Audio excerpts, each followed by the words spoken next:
পবিত্র ঈদুল ফিতর উপলক্ষে ঈদের শুভেচ্ছা।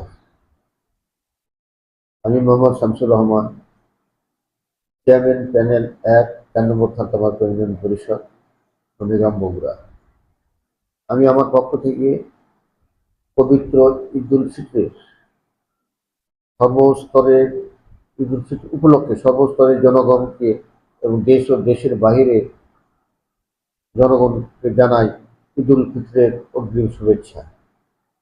আমি আশা করি এই ঈদুল ফিতর উপলক্ষে আল্লাহ তাআলা যেন সবাইকে মাফ করে দেন, আল্লাহ তাআলা যেন সবাইকে হেদায়েত দান করেন।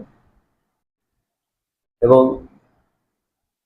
আমি আল্লাহর কাছে সবার জন্য দোয়া করছি, সবাই যেন ভালো থাকে।